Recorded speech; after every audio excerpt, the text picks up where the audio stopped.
All right, so back to you first, and you have much more good than bad in your game, so that's a good starting point here. Let's just play this shot through. So footwork overall looks pretty good. You're not kind of wandering around, so that's no issue with that. Overall swing actually stays nice and straight also. So directional things is mostly what we look at from the back, long range from the back. We have a close-up of your release we'll get to in a while. Okay? But overall, not bad. One thing I noticed as a coach looking from the back, it looks like you don't have any arms. That would make it hard to bowl. And we'll see why that is from the side view. Okay. Okay. Obviously, you have arms. Yeah. But you see, it looks like you don't. Right, but yeah, somehow, Okay. as Yeah. opposed to Yeah. this, I'm Correct. Yeah, okay. The other thing I see at the finish is, see how your body goes down as you release? The shoulders.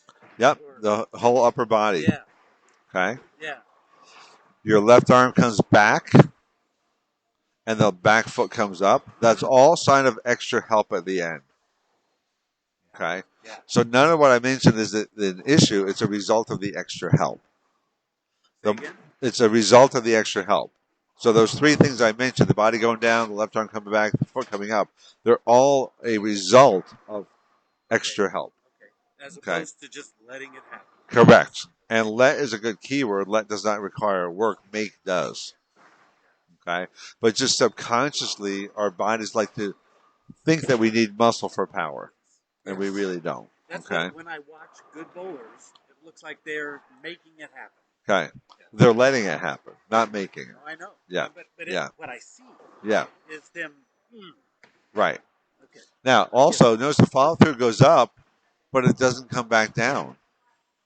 It takes muscle to stop your arm. If you weren't using muscle, it would go up and down. Okay. And sometimes when you stop it, your body absorbs that energy and can make you more imbalanced. So that's one thing we'll work on is let it go up and down fluidly. Okay. And that's kind of a brain trick. Just you have to be more relaxed to do it. Okay. So let's go to the side view here. And I can see right there is a little piece of your ball. Okay. So in the side view, I would do a couple things in your stance. I think that's too high of a ball position, and your elbow's already past your side. Okay. The further away you hold the weight, the heavier it feels. And that's not good for a low back. Okay. So I would actually lower this to more level, and as you lower it, the elbow will come back. When the high ball position, your elbow goes forward. Okay. So in my mind, that's going to reduce my ball speed, and you said my ball speed's already too slow. Correct. Yeah. But it won't. Okay. Okay. Okay. Yep. There we go. The change in push rate shape can help create different swing momentum. Okay. The other thing is, I think you're too close to the foul line with 5 steps. If you watch your footwork, your biggest step is your first one. I've been trying to shorten that. Okay. And I'm not saying that's too big. Right. What I'm saying is your middle footwork is too small. Okay. And when you lose time of middle footwork, you lose time for swing. And it can make you help your swing back and forth. And, bodies are smart. They're smart enough to use something. Now, our legs are stronger than our upper body. So our lower body is stronger than our upper body. And if you don't use your lower body enough, you're going to use more upper body. Okay? And here we can kind of see at the foul line. That spine tilt there is very good. See you go over. It looks like somebody's smacking you in the back of the head. Okay? Because it's going down. Yeah, you see that spine tilt? Yeah. Ideally, that should not change. And when that goes down, the back leg will come up as a counterweight. You're like all the rest of us, your upper body weighs more than one leg. Okay? And there we can see that follow through goes up and kind of hits you at the top. It's like it gets stuck in something. Okay? See that rigid? Okay? So, one thing is we'll move you back a little bit. Okay? When I say a little bit, you're setting up with kind of your heels by the dots, I believe. Maybe even forward of that. Okay? Yeah. We're going to get more just behind the dots. Okay. I've been Okay. there before. Okay, So I can be and comfortable now. likely we don't want the first step to get big. Then I like your first step size, but likely your body will recognize like, oh, thank you for the room, and your middle steps will get bigger. Okay, our bodies know where the foul line is, so nobody that's cramped will foul by a foot to finish. Well, and so Okay, within the last year, I've moved forward okay, because I used to finish a yard behind the line. okay, and then you would look from the side view. If you're finishing far back, is it because of short steps? If that's the case, I would lengthen some steps, not move up. Okay. If we look at a different shot, it's going to look the same.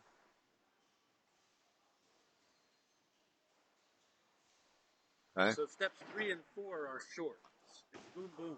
Even your step 2 is short. Now, timing wise, I do want the center of the ball around belt level or so after step 2, and you're kind of there. Okay. So let's do a little comparison. I'm going to compare to somebody else, and I'll use different people for different things. I'm going to go to a really nice simple game because you have a simple game, and we'll go kind of old school because we're old. I'm going to use, let's use Robin Romeo for this. Now, she's always had a big first step, which she hates, so don't judge her first step. Okay. But what we see in the setup position, the ball is closer to her, elbows below the shoulder, wrist kind of level with the elbow. And in that position, she has her left hand holding some of the weight. With that high of a position, you're guiding with your left, but it's all in your right arm, which can create more tension. Okay? That makes sense. So once we bring that ball down and closer, you can lower the left hand to help support the weight. If the left hand helps, the right arm is just going to be more relaxed. Okay?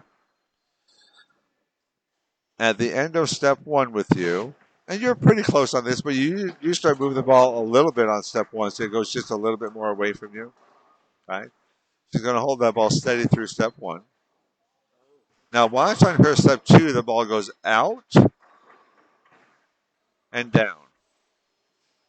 So she has some forward elbow motion there. She's not locked, but the center of the ball came down to about belt level. Now you had kind of a higher ball position, and you got to about the same spot with a shorter step. Now you're way taller than she is. Look at the size of the step difference. Okay. On the next step, let's click them both together now. Okay. So one more click with her, get her off her toe there. Going too far. Just kind of right in between clicks there. All right. So your ball's further with a shorter step. You would think with a shorter step, your ball wouldn't have moved as much. Okay. Let's go to one more.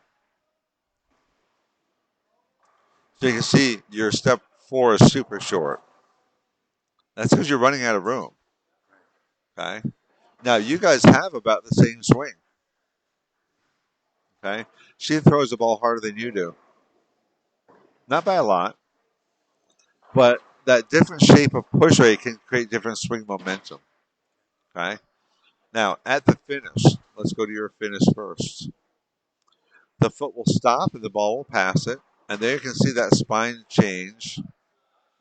Okay. Which is no bueno. Watch her spine. It never changes. Back leg down, follow through above the head, and the follow through comes back down. Your arm did fall down, but it didn't fall down fluidly. And notice on that one you were about to fall off. So that's a sign to me on that one you pulled harder. Okay? If we watch her, the shape of push away, kind of a good analogy. Imagine there were a ball underneath her bowling ball, like an exercise ball. Right? We want to see a nice, smooth, small, rounded motion. The ball will go forward to clear the edge and then start to come around. So that would be step 2, out and down. And then it comes around. And that's kind of what that looks like. And you can see how solid at the foul line. She's not helping.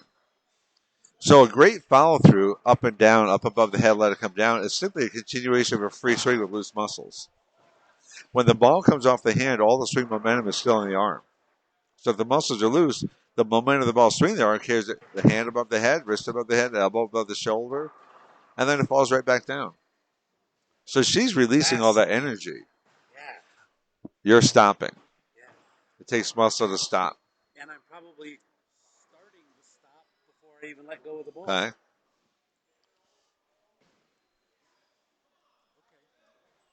And then you can kind of see with you, different shape push. And usually in bowling, because as you walk, your spine tilts a little bit more, the backswing goes higher than the push away. Your backswing is not higher than your push away. If anything, it's a hair lower. Okay.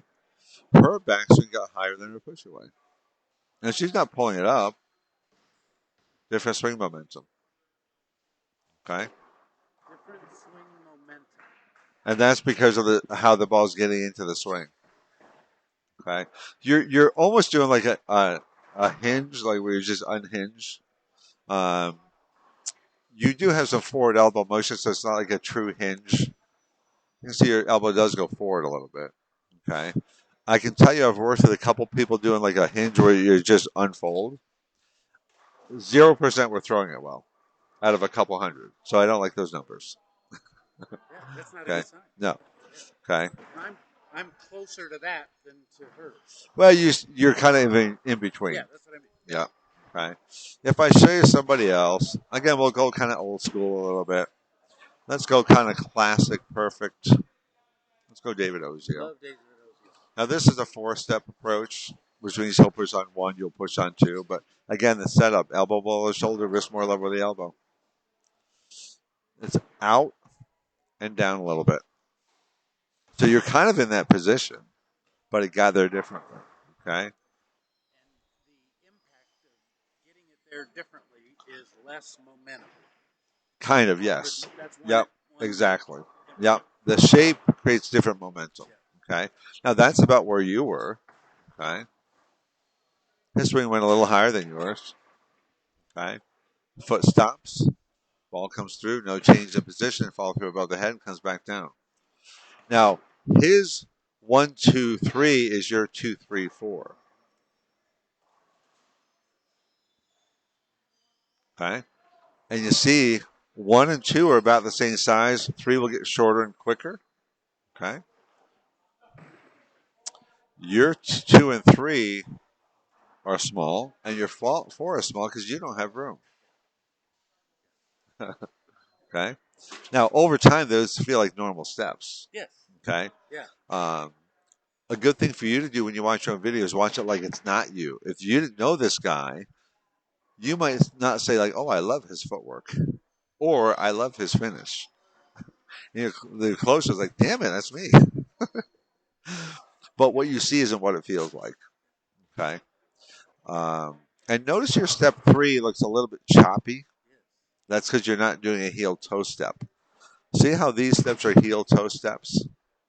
Okay. Watch your 3 is flat footed. Yeah. Okay. It's kind of leading with the toe. Correct. And see, that's kind of flat footed too almost. If you don't have room, you don't have room for heel toe. And when you hit flat foot, your foot stops. Do heel toe, your foot kind of rolls and keeps going. Keeps the momentum. If you watch with him, watch his 1, 2, 3. They're all heel toe steps. Okay. That might develop as we move you back. Okay. Okay. So most of what we're going to work on with you is from the side view. Okay. I'm going to show you one other thing for the back view. It's not really important, but it's not unimportant. Okay. You're pretty straight and level here. That's a hair lower than that. Head is a hair to the right, but you can see you're pretty straight here. I'm going to show you just a couple people in their stance. And this is kind of minor. Well, let's use like Brad first. I love Brad. Good. He gave you some good props in his most recent I saw video. that. Yeah. I just messaged them the other day and said, "Hey, thanks for the shout out, guys." They're actually going to be coming here the end of June, and we're going to try to do something on social media when they're here, possibly with SPECTO. So we'll announce a couple days ahead. It will be on June 27th or 28th, and we'll pick a time. And anybody who has a SPECTO app could pull up this center, lane 20, and watch balls go down the lane. And we might do a little guessing game, like who's throwing the ball? Is it Brad or is it Kyle? Just by watching the ball path and the numbers. And we will probably do a 10-shot session with them too. And okay, whose printout is whose?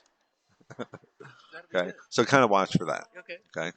Okay. Notice his head is not centered. Now in real life it is. Well, sure. But yeah, He's over his right leg. Yep. Okay, it's with the hip. See how there's a little angle? And what that does, it helps to just create space for the ball. If you're kind of more level and square, now you do have this lower, but it's kind of like you're just kind of lowering, but you're still level and square. If you move your hip a little bit left, the body goes a little bit right, and just creates space.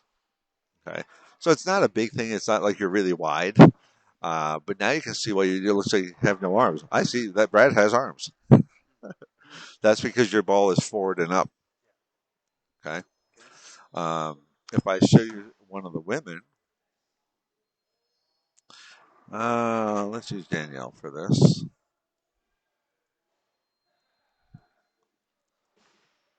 Same thing. But you see it's with the hip. So as people bowl, yeah, the ball swings next to them, but we also want it to swing under you. Okay? And you can do that in a mirror so you see.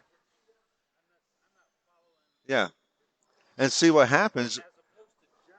Correct. Our bodies don't like to fall over, which is a good thing, or we'd be on the ground all the time. If you lean more over with your upper body, you're going to lose your balance.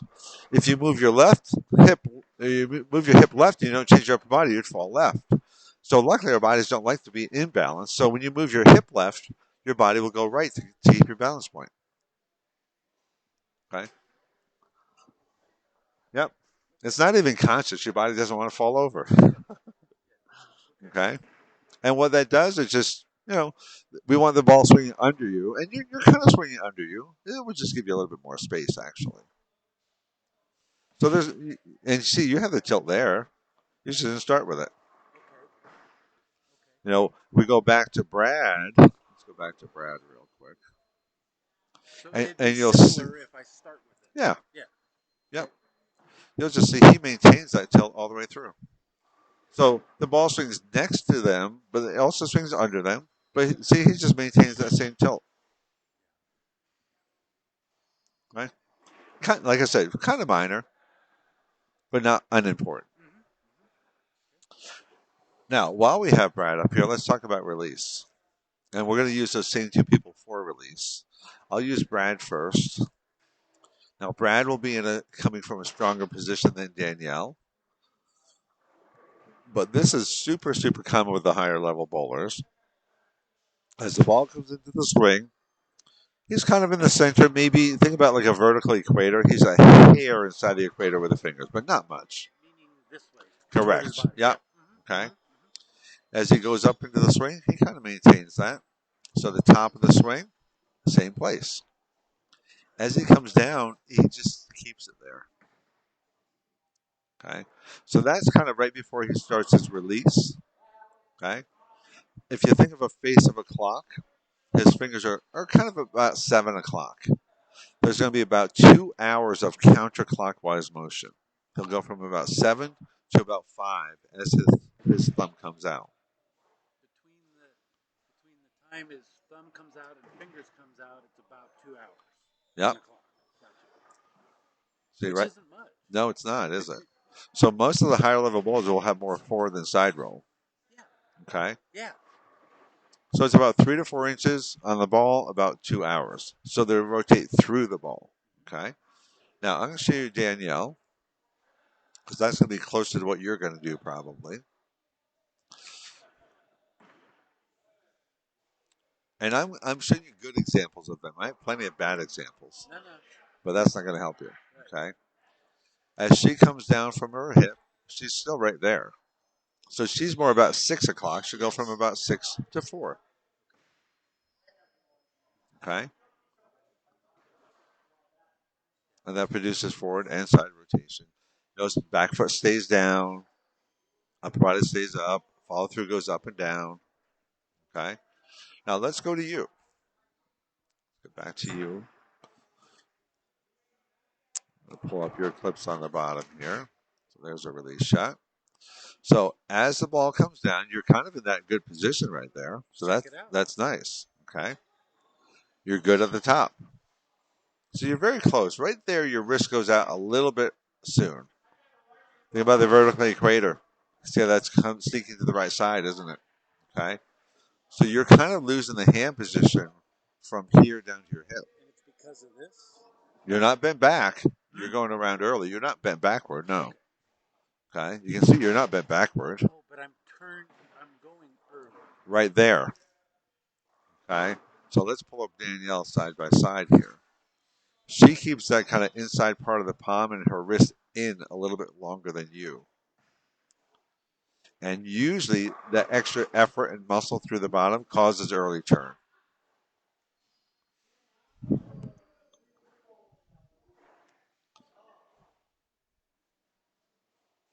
That's about the same point. So you can see this part is going around to the right of the equator soon. Okay. And that's almost a direct result of the help. If the hand is at the good position at the top and then it just kind of falls in, it doesn't change. If you help, that pulling motion creates early rotation. Okay. And that makes your ball have less motion, which can make us subconsciously think, I got to hit it more. More. And then it's. And then when you do, like we've all done a couple hundred times or more, you work harder to throw it worse. Yes, that's how it feels. Yes. And that's, yeah.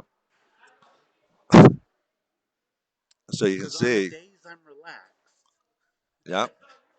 So kind of right about there is before you both start your release. Your fingers are still in the middle, but your hand is on the outside a little bit. So again, watch her fingers. She has a couple hours of motion, 3 to 4 inches or 2 hours. The thumb comes out. You're very close on this. Okay. And see, you kind of rotate right there, and then you almost come back a little bit. Right. But so a friend of mine was watching me at a tournament last year. He said, "What are you're doing something kickback?"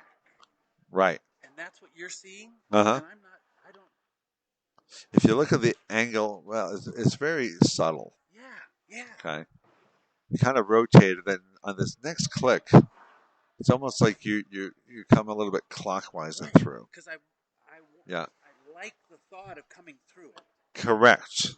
But it's making. So you're turning here early, then you're trying to save it at the bottom. Okay. Yeah. And if you have that little kind of back, it makes your ball more flat. Oh, totally. Yeah. Yeah. When I do that, it's. Oh. So I don't think that's the issue. I think the issue is you're turning here early.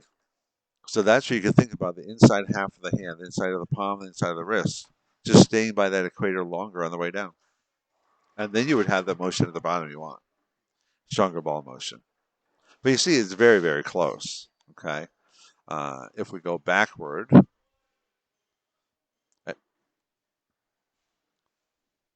so you can see it right there. You're around to the right sooner. So that just gives you a little bit weaker ball roll. You're saying wrist here as opposed to in the middle of the ball. Correct. She's still in the Right middle. In the middle of the ball, Yeah. and I'm not. If we draw the vertical equator, And it's not that her fingers are lower; mine are actually lower. correct. They're already around. That's the vertical equator on both. Okay. Okay. So you're gonna And like I said, with Brad, he was more just inside the equator. She's more neutral. Yeah. Okay. Yeah. You're on the outside of the equator And early. can, But it's not a release thing because you can't correct this if you're turning up here. So it's happening up here. And that's almost a direct result of the little bit of pull motion. Okay. Just as an example, I worked with a guy last month, which I would consider a higher level bowler. Let's go to April here. Let's see. And this is his full approach.